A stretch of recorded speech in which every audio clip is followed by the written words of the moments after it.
Komutanım operasyona falan giderseniz benim yerime de bir şarjör atın, tamam mı? Merak etme Allah'ın delisi. Gel buraya.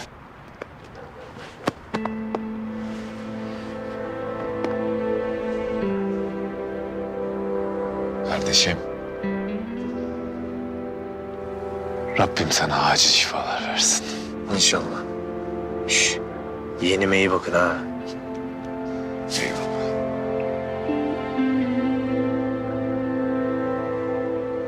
Gören de bir yıl gelmeyecek zannederler. Oğlum ben şu helikopter havalandığı andan itibaren özleyeceğim lan sizi. Gel lan buraya. Kardeşim.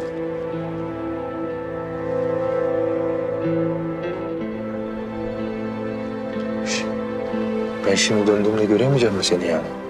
Görev görevdir dayıoğlu. Yapacak bir şey yok.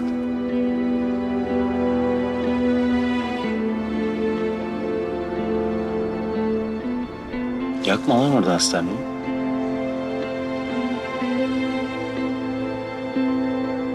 Çaylak.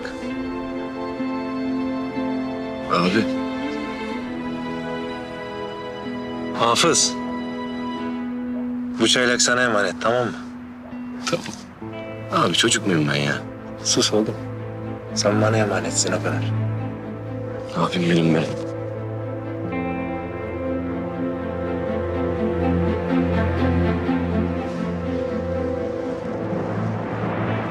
Şş. Oğlum ben kulağımı çok seviyorum. Değiştirip yenisini takmazlar değil mi lan? İnşallah değiştirmezler. Ne diyorsun ya? Yok yok merak etme bir şey olmaz.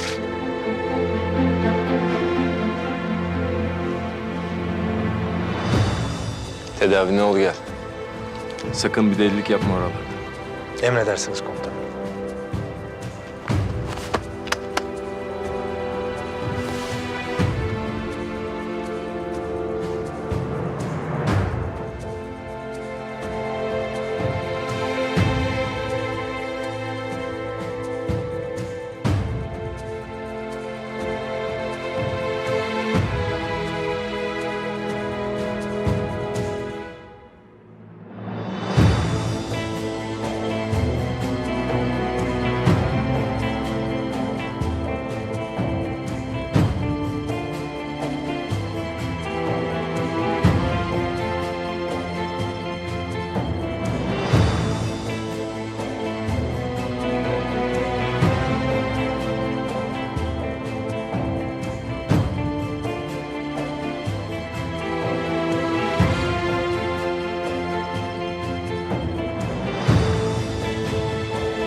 Sinyal sesinden sonra mesajınızı bırakabilirsiniz. Aradığınız kişiye şu anda ulaşılamıyor. Hadi be Eylem. Aç şu telefonunu.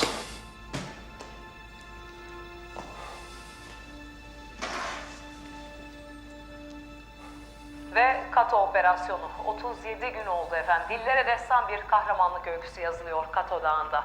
Hedef terör örgütü PKK. Hafız, Buyurun komutanım. bu ne acele? Ahmet Kartal'ı mı özledin yoksa? Özlemez miyim komutanım? Kokusu burnumda tütüyor. Hep söylerlerdi de inanmazdım. Evlat sevgisi bambaşkaymış. Öyledir. Öyle. Ama büyüyünce dert tasası da bitmiyor. Ben onun derdine tasasına kurban olurum komutanım.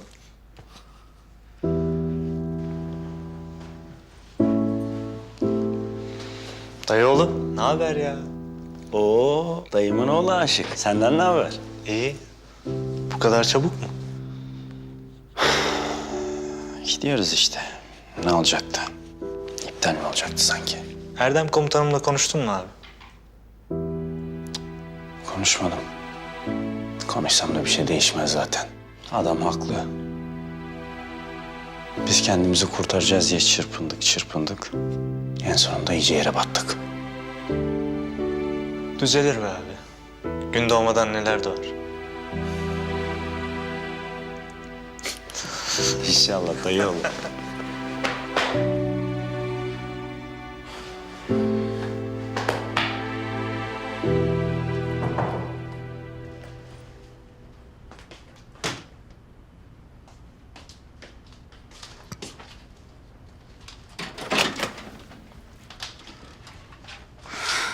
Hoş geldin. Hoş bulduk. Geç. Geç. Ne zaman gidiyorsun? Bu gece. Savcılığa gittin mi? Gittim. Gittim ama onların da elinde bir şey yok. Araştırıyoruz falan filan. Gizlilik olduğu için paylaşmamışlardır. Ya niye ki? Benim babam istihbaratçı mı? Ya öylesine alelade bir iş adamı işte. Neden gizlilik deyip duruyorlar anlamıyorum. Evet, devlet adamı değil ama önemli biriydi. Keşke olmasaydı. O zaman hayatta olurdu. Gel.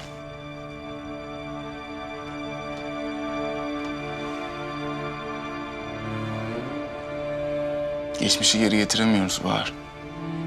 Biliyorum canın çok yanıyor. Ama geçecek. Hepsi geçecek. Nasıl dayanacağım ben buna? Sen nasıl dayandın annenin ölümüne?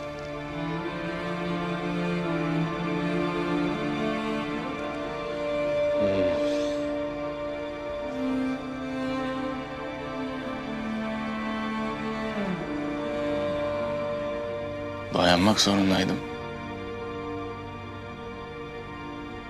Çünkü onun ölümünden kimin sorumlu olduğunu biliyordum. Bir gün hesap soracağımı da.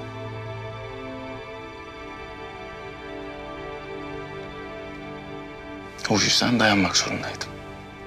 Ben babamı kimin öldürdüğünü bile bilmiyorum. Ben kimden hesap soracağımı bilmiyorum.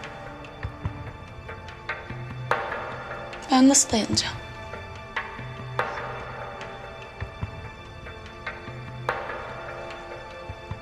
Bir gün mutlaka açıklayacakları öğreneceksin.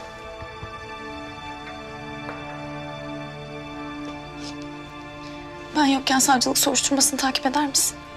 Ne olursa olsun bana haber ver, tamam mı? Veririm. İyi ki varsın. Bunu daha önce de söylemiştin. Gel buraya.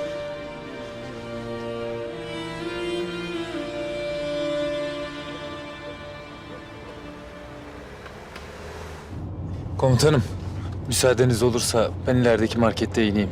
Bebeğin bir iki ihtiyacı varmış, onları almış olurum. Tamam. Beraber uğrayalım. Ya da seni bekleyelim burada. Siz zahmet etmeyin komutanım. Ev yakın zaten, ben yürürüm. İyi, tamam. Sağda duralım.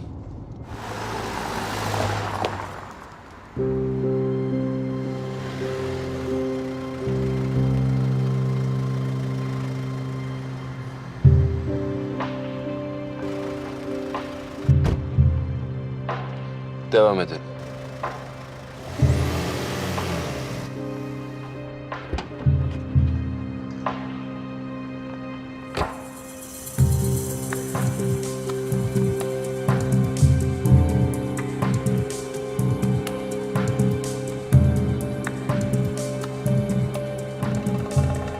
Oğlum niye uyumuyorsun? Babanı mı bekliyorsun yoksa? Heh, geldi işte baba.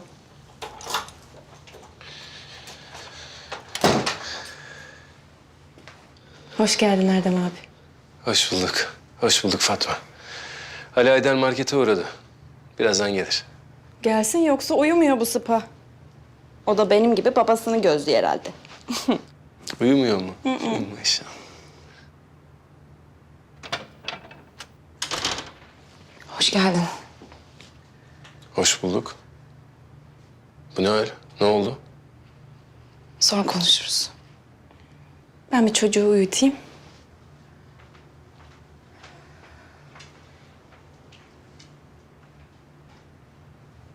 Gel, gel otur.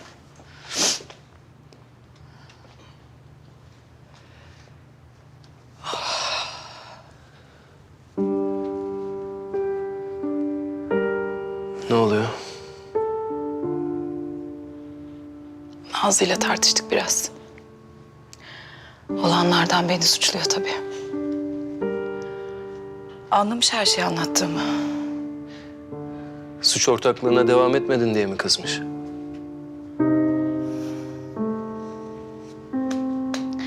Genç kız tabii.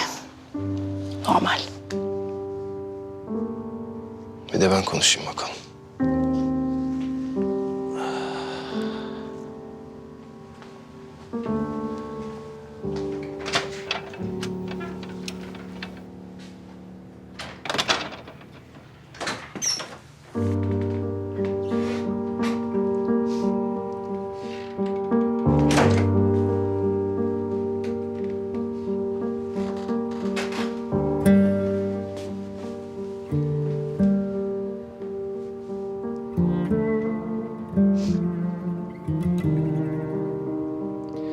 Pek sevinmedin anlaşılan yeni okuluna. Gerçekten eğitim almam için gönderseydin sevinirdim belki. Başka ne için gönderecekmişim? Cezalandırmak için. Sen hiç bu kadar pahalı bir ceza veren baba duydun mu?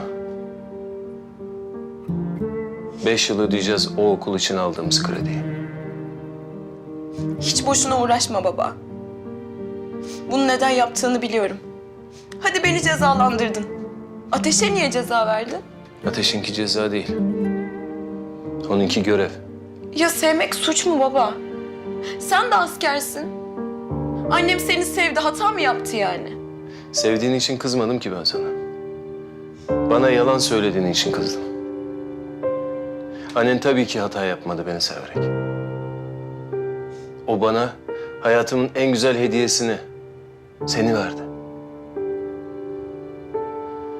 Ama siz gözümün içine baka baka bana yalan söylediniz. Ben nasıl güveneceğim şimdi Ateş'e? Canımı nasıl emanet edeceğim? Kızım ben sana nasıl güveneyim? Biz sana korktuğumuz için yalan söylemiştik baba. Korkmakta da çok haklıymışız. Çünkü sen ancak ceza vermeyi biliyorsun. Nazlı, söylediklerine dikkat et. Yalan mı ya? Sen asker gibi yetişmişsin. Benim de asker gibi yetişmemi istiyorsun. Ama ben istemiyorum baba. Biz birbirimizi seviyoruz. Bunu anlamak bu kadar zor mu? Öyle bir şey olmayacak. Onu aklından çıkar. Sen benim hayatımda tanıdığım en vicdansız adamsın. Aşktan da, sevgiden de anlamıyorsun.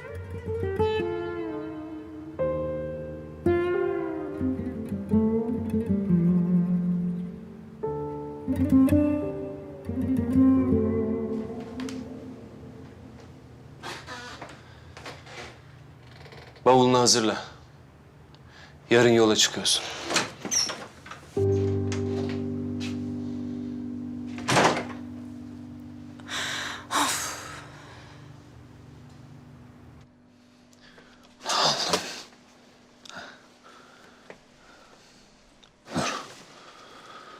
Değil.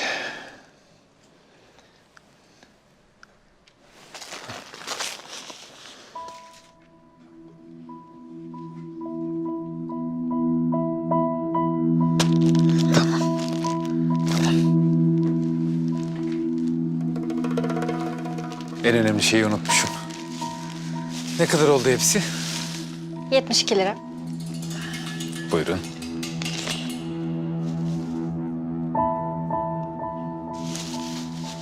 Teşekkür ederim. İyi akşamlar. İyi akşamlar, teşekkür.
İyi akşamlar Ali Haydar abi.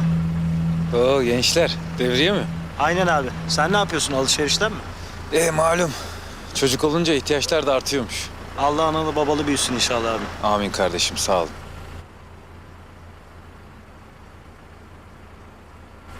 Gel atalım abi eve. Yok ya, ev şurası. Yormayayım şimdi sizi. Ne yorulması abi, zaten devriye atıyoruz. Gel hem bir iki laflarız.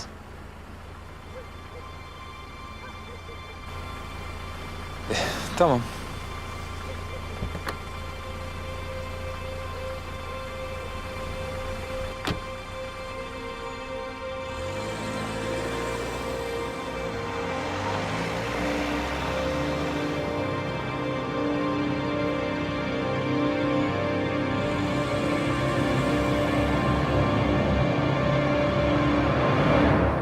Yaşam malzemeleri var. Şimdi taşıyana soracağım. İçinde neler oldu? Hidratları kullandığımız ve dışarıdan sürekli kullanmış olduğum insiyon derece kurutulu, makinenin ısraflarında önceden tehdit edilmiş.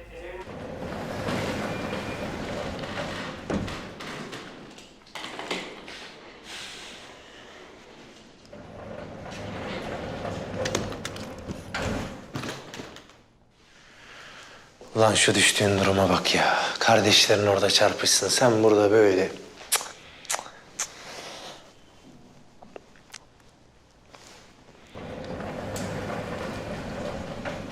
Mücahit Ser'den geçti. Ta kendisi. Çıkıyor muyum yoksa? Nasıl? Bir şeyim yoksa diyorum. Ben çıkayım ha. İğneden falan mı korkuyorsun yoksa sen? İğne mi? Ya iğneyle yırtacaksak 10 tane vurun ben gideyim. Bir yere gidemezsin. Yarın sabah tetkiklerin olacak. Doktor raporundan sonra bakarız. Ama Karabayır'dan bize getirdiğin dosyada acil ameliyat olman gerektiği yazıyor. Yani bir süre misafirimizsin.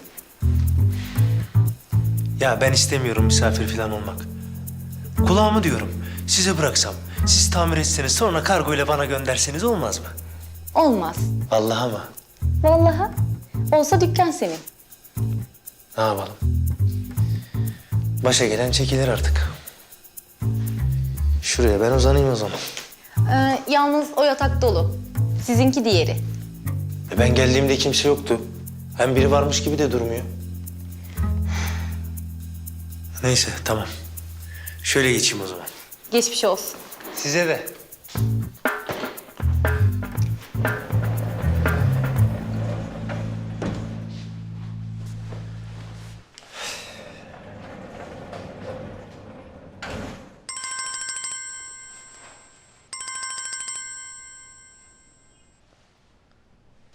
Ne oldu lan? Özledin mi hemen abini? Özlemem mi be abi? Nasılsın?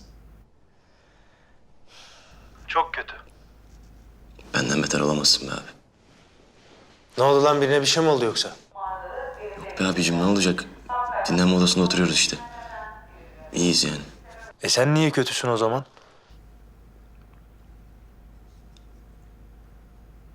Suyu istemeye gidiyorlarmış yarın. Yapma ya. Öyle vallahi abi.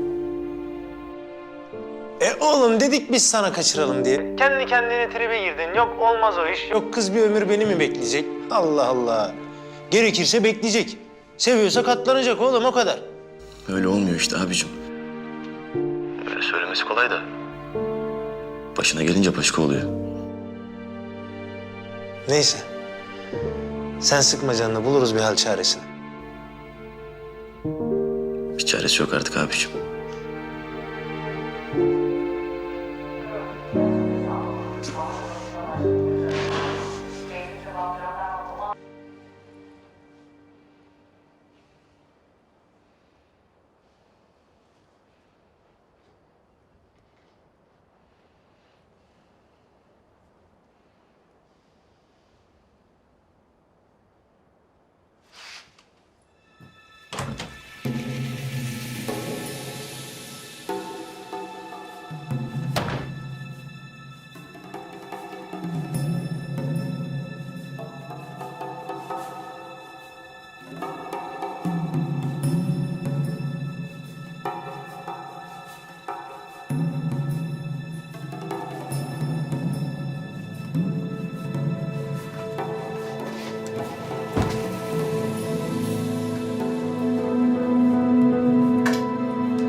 Eylem.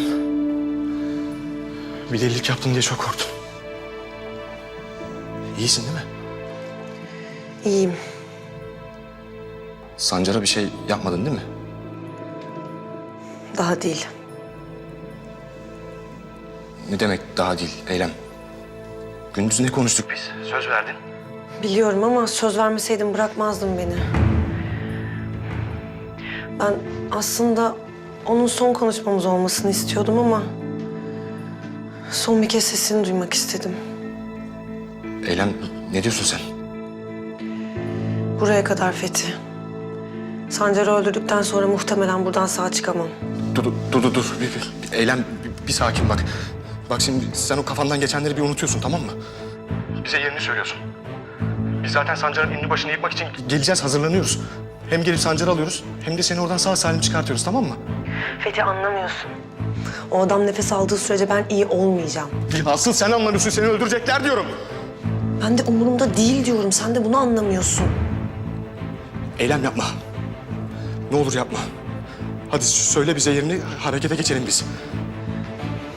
Benim kapatmam lazım. Ben de seni çok seviyorum. Eylem dur. Dur Eylem bir dakika. Alo. Eylem alo. Eylem! Lan! Ne oluyor lan? Eylem Sancar'ı öldürecek. Açtım telefonu. Niye haber vermiyorsun oğlum? İkna etmeye çalışıyordum.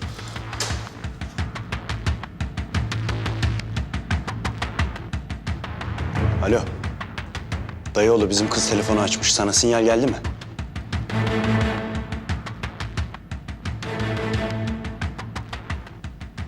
Güzel. Tamam. Ben Yavuz komutanı arıyorum. Haber vereceğim. Eyvallah. Bulmuş mu? Bulmuşlar. Yavuz komutanı arıyorum.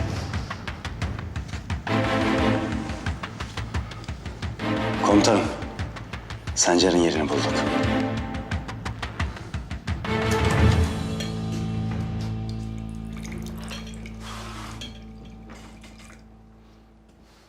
Ben de seni bekliyordum.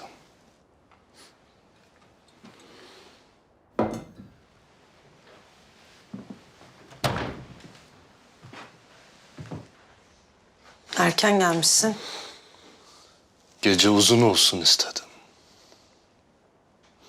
Fransa'nın ve Türk komutanın şerefine.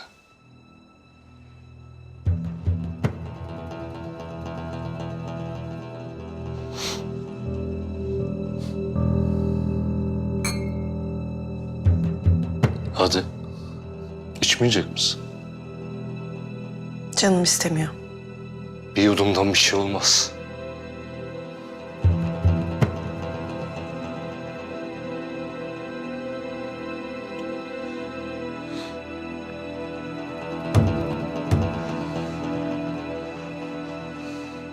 Senin gibi güzel bir kadının artık öyle eylemdi,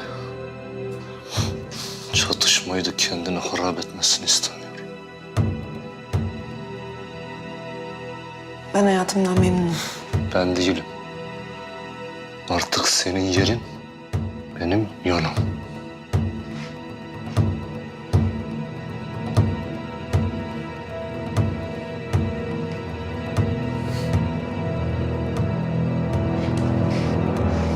Ne oldu? Çekiniyor musun? Evet, biraz. Işıkları kapatayım istersen.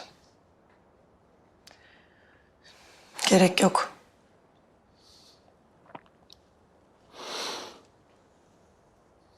O zaman hadi. Çıkar üzerindekiler.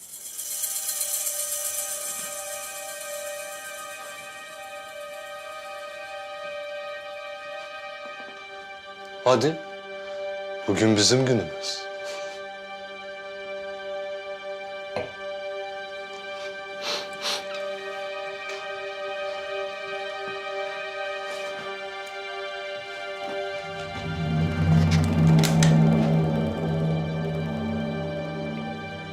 Buraya kadarmış Sancar.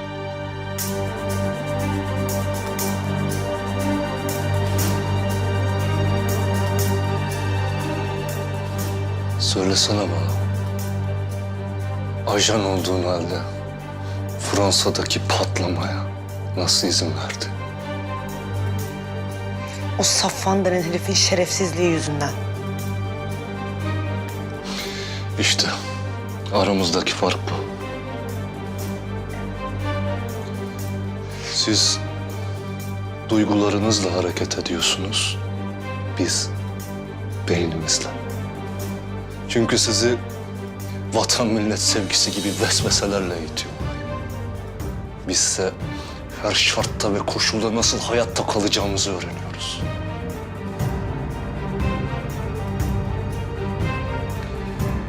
Keşke dinleseydin Fazıl. İlk görüşte anlamıştı senin ajan olduğunu.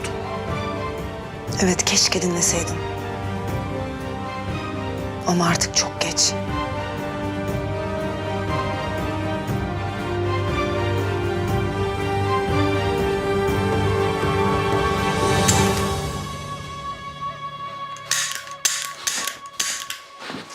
Olma.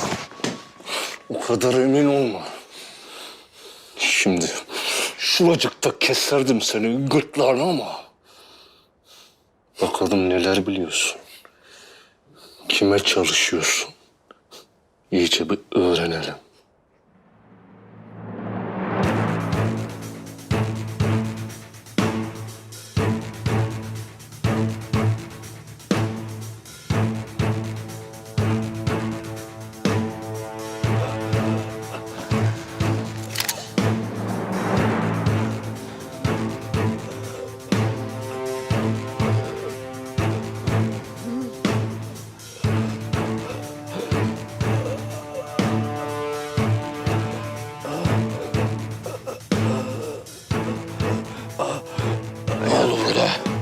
Agah Bey, Çolak delirdi. Sarı komutan sanıyor herkesi. Durduramadık.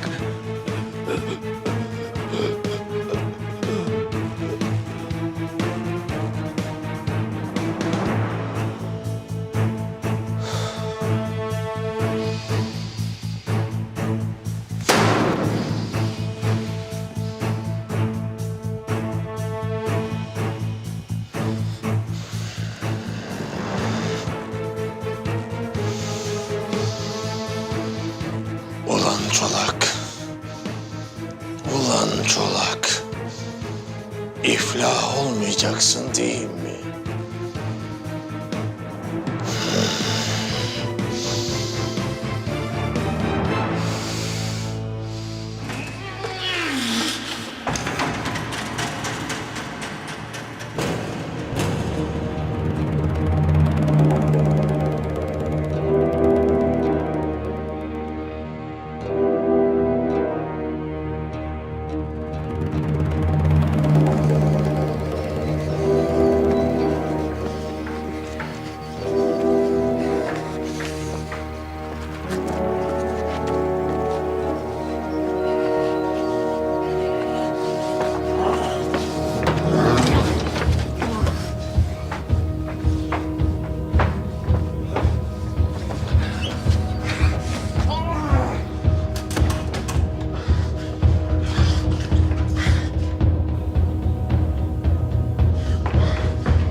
Hadi ama.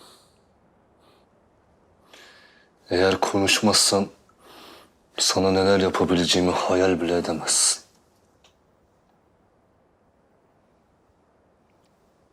Avucunu yalarsın.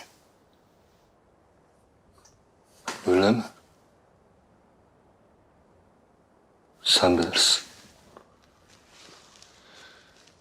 Sabaha kadar konuşmazsa herkesin önünde idam edilecek. Tamam.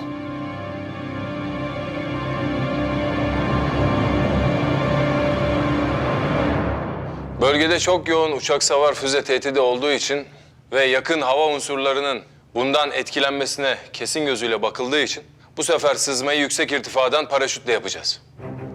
Paraşütle ineceğimiz nokta burası. Sancar'ın yerinin 1 kilometre güneyi. Şu an için bölgede hava şartları müsait görünüyor. Ama ani sislenmeler gözükebiliyor. O yüzden her şeye hazırlıklı olalım. İndikten sonra eğer irtibat kesilirse buluşma noktası ormanın Sancar'ın yerine doğru olan çıkışındaki boş arazidir. Etrafta nöbetçiler var. Bölge bizim için dezavantajlı. Ama Sancar'ın kaçış yolu çok. İçeri girdiğimizde mümkün olduğunca sessiz ilerleyeceğiz. Ve Sancar'ı canlı olarak ele geçireceğiz. Bu operasyonda ben de sizinleyim. Allah yardımcımız olsun.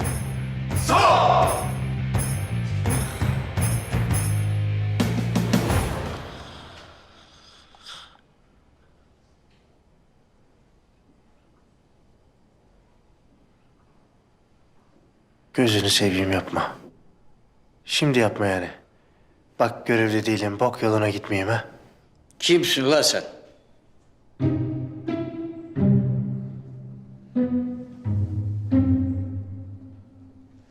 Ya bir çek şunu, hasta mısın nesin ya? Ula hasta olmasam hastanede ne işim var? İnşallah boştur o silah. Boş. Ben enayi miyim boş silahla gezeyim?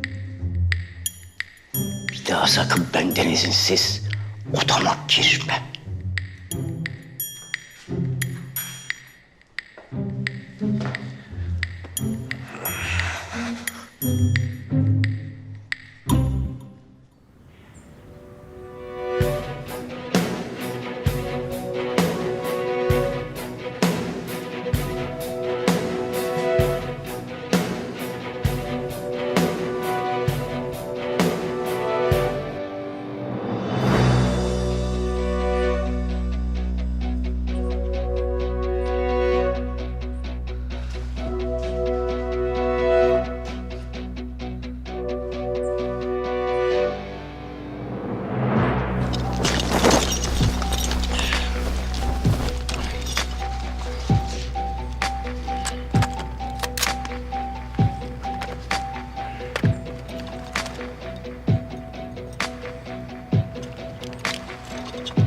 Manda boku gibi yere serildik gene. Anlamışsın kardeşim.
Ne kadar mesafemiz var?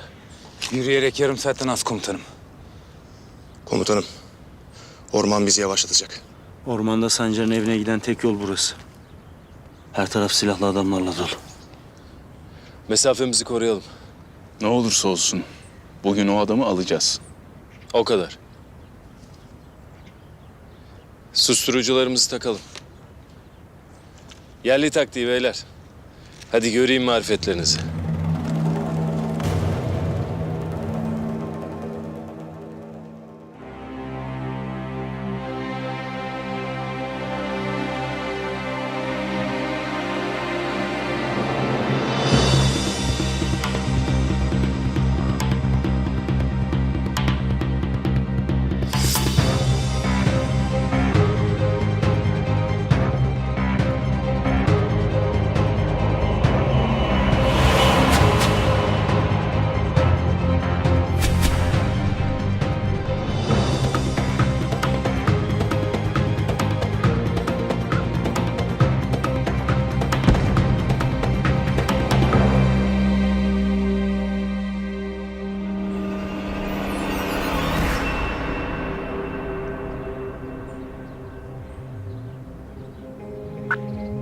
Akrep bir akrep.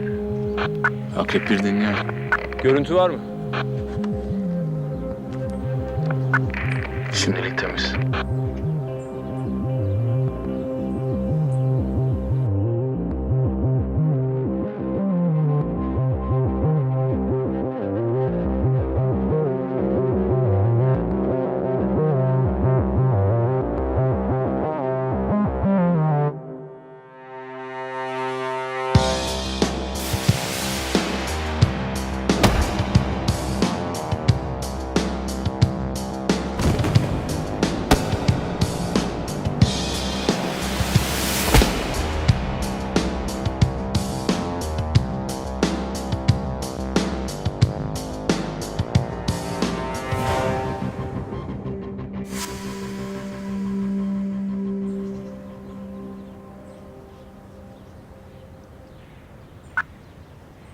Bütün unsurlar.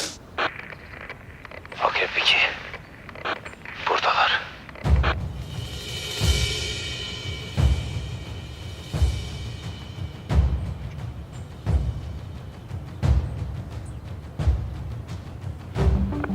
Çok dikkatli olun. Kimin ne olduğu belli değil. Alındı.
Abi çok ağaç var. Kimin kim olduğunu fark edemiyorum.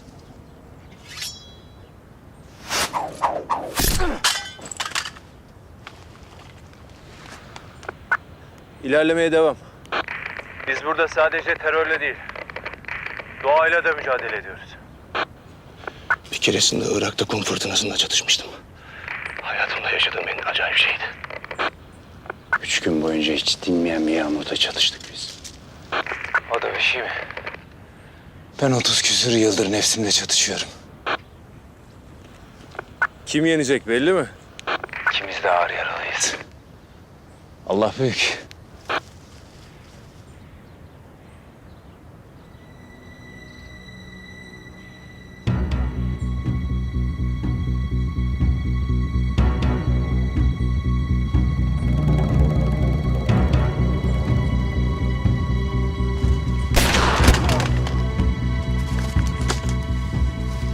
Ne oluyor?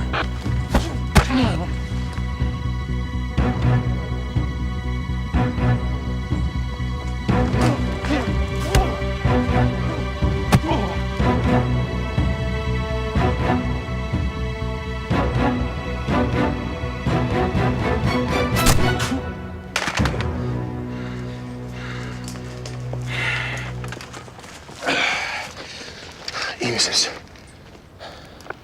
İstim üstündeyiz. İlerlemeye devam.